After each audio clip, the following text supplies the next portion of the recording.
అమ్మా ఈ కారు నడపడం నేర్చుకున్నాను, నా కారు కొనివమ్మా.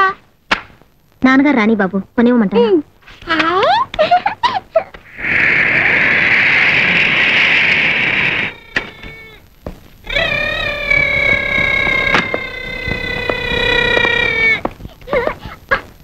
మీరెవరు, ఏం కావాలి? పోలీస్. పోలీసా? లంచం ఇస్తేనే దారిస్తారా? సార్ ఈ వయసులోనే నా గురించి తెలుసుకున్నాడు. ఇంట్లో ఎవరున్నారు? మీకెవరు కావాలి? అమ్మే కావాలి. మా అమ్మ కావాలా, నానమ్మ కావాలా? మీ నాన్నమ్మ అక్కర్లేదు, మీ అమ్మే కావాలి.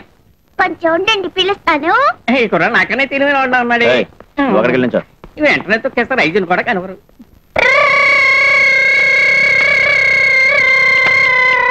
అమ్మా అమ్మా, నీకోసం ఎవరో వచ్చారమ్మా.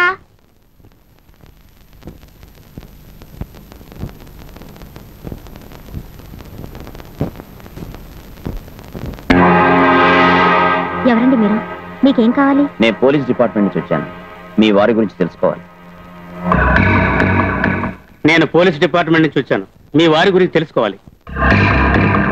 నేను పోలీస్ డిపార్ట్మెంట్ నుంచి వచ్చాను, మీ వారి గురించి తెలుసుకోవాలి. నేను పోలీస్ డిపార్ట్మెంట్ నుంచి వచ్చాను, మీ వారి గురించి తెలుసుకోవాలి. ఆగండి. మీ భర్త ఏమయ్యారో, ఎక్కడున్నారో కనిపెట్టడానికి కొన్ని వివరాలు అడగాలని వచ్చాను. మీకంటే ముందుగా మీ డిపార్ట్మెంట్ నుంచి ఎంతో మంది వచ్చారు, ఎన్నో ప్రశ్నలు వేశారు. ఏ ప్రయోజనం లేదు. మీతో చెబితే మాత్రం మీరేం సాధించబోతారు? సార్, దయచేసి వెళ్ళిపోండి. పోలీస్ వాళ్ళని చూస్తేనే ద్వేషిస్తుంది, తప్పుగా మాట్లాడుతుంది. అమ్మా, పోలీస్ వాళ్ళందరూ తప్పుడు వాళ్ళు కాదు, మీరు అలా అనుకోవడం చాలా తప్పు.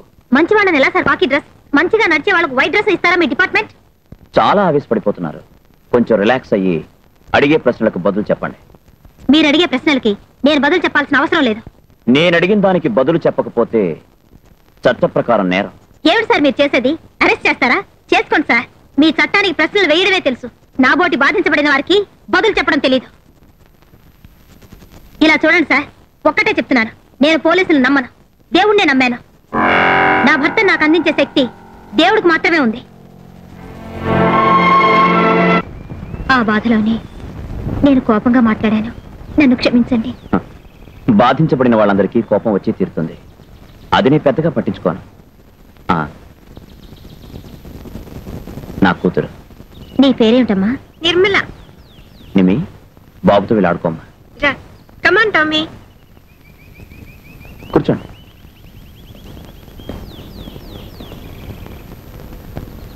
ఇప్పుడు చెప్పండి, ఏం జరిగింది?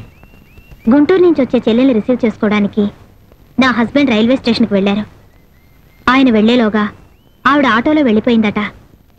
వెళ్ళిన మా ఆడపడుచు ఇంతవరకు ఇంటికి తిరిగి రానేలేదు.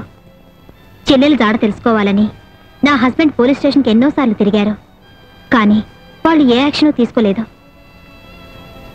ఈ విషయాన్ని కొన్ని దినపత్రికలకి నా భర్త పంపించారు. పత్రికల్లో పడగానే పోలీస్ స్టేషన్ నుంచి వారికి పిలుపొచ్చింది. పోలీస్ డిపార్ట్మెంట్ గురించి నలుగురు తేలిగ్గా మాట్లాడిన తర్వాతనే యాక్షన్ తీసుకున్నారనుకుని వారు పోలీస్ స్టేషన్కి వెళ్లారు. నేను వారితో వెళ్ళాను. నన్ను ఆటోలోనే ఉండమని వారు లోపలికి వెళ్లారు. చాలాసేపు అయింది, కానీ వారు తిరిగి బయటికి రాలేదు. వెయిట్ చేసి చూసి ఏమైందో తెలుసుకోవాలని నేను పోలీస్ స్టేషన్లోకి వెళ్ళాను. స్టేషన్లో ఎవరూ లేరు, అందరూ వెనక పక్క నుంచి లోపలికి వచ్చారు. ఎవరమ్మా నువ్వు? ఏం కావాలి? నా భర్త. నీ భర్త? 304, మీ ఆవిడ నిన్ను వెతుక్కుంటూ వచ్చింది చూడు. కాదు సార్. ఇన్స్పెక్టర్, మీ ఉద్యోగానికి తగిన విధంగా ప్రవర్తించండి. నా భర్త ఎక్కడున్నారో చెప్పండి. ఏమ్మా, ఇక్కడికి వచ్చి అడిగితే ఇక్కడున్న ఎవరో ఒకరు నీ భర్త అయి ఉండాలి కదా. చెల్లెలు కనిపించలేదని కంప్లైంట్ ఇచ్చి మీ చుట్టూ ఎన్నోసార్లు తిరిగారే, వారే నా భర్త. అతనా నీ భర్త? కాసేపటి ముందు వచ్చారు, చెల్లెల గురించి అడిగారు, వెంటనే వెళ్ళిపోయారు. వెళ్ళిపోయారా? లేదు, రాలేదు. ఇన్స్పెక్టర్, ఎక్కడున్నారో చెప్పండి. గొడవ చేయకుండా మర్యాదగా వెళ్ళు, లేదా పోలీసు వాడి బుద్ధి చూపిస్తాను. ఎవరైనా అమాయకులుంటే వాళ్ళ దగ్గర మీ పోలీస్ తెలివి చూపించండి.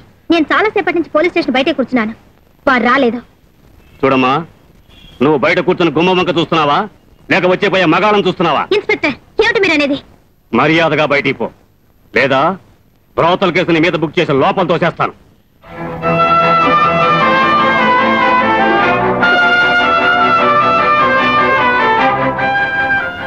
మీ గురించి చాలా విన్నాను.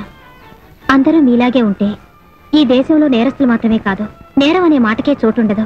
భర్తను నాకు అందించే శక్తి దేవుడికి మాత్రమే ఉందని అన్నాను. ఇప్పుడు మీరే దేవుడు అనుకుని వచ్చాను. మిమ్మల్ని చూసిన తర్వాత నా మాంగళ్యానికి ఆయుష్ గట్టిదని నమ్మకం నాకు వచ్చింది. అధైర్యపడకండి. ఏ కేసైనా సరే నేను ఒక పోలీస్ ఆఫీసర్గా మాత్రం నడుచుకునేది లేదు. బాధించబడిన వాళ్ళని నా కుటుంబంలో ఒకరు అనుకుంటాను. నాకు ఒక చెల్లెలుండి ఆమె తాళికి ఒక పరీక్ష వస్తే నాకెంత ఆవేశం వస్తుందో అదే ఆవేశం మీ కేసులో కూడా. నిశ్చింతగా వెళ్ళరండి.